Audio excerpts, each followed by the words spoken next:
The movie opens by showing a young man named Paul, who is starting to experience the quarter-life crisis phase. He is now trying to find a job. And that morning he was in a hurry to go to an interview at a cafe shop in London. While waiting in line, Paul was suddenly greeted by a mysterious man, who Paul himself did not know, and he claimed to have taught at Paul's school, but Paul did not recognize him at all.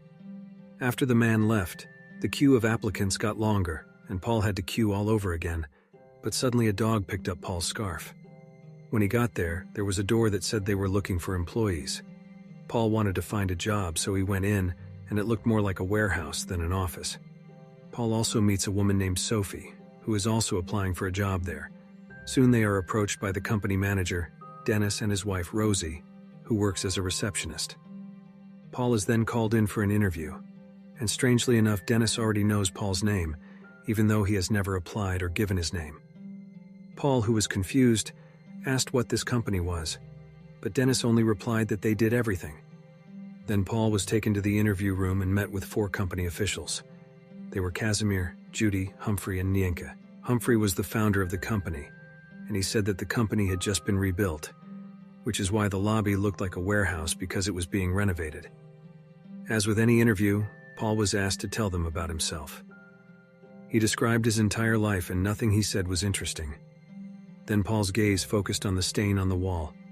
Humphrey asked what he was looking at, and Paul said that the stain looked like the city of London. Hearing his explanation, the company officials were silent, and finally Dennis closed the interview and invited Paul to go home.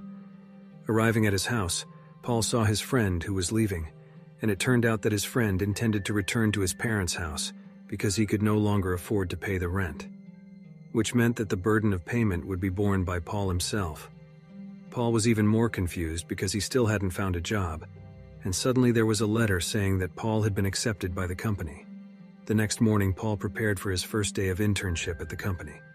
Arriving there, now Paul enters through the front door and meets Rosie, who works as a receptionist.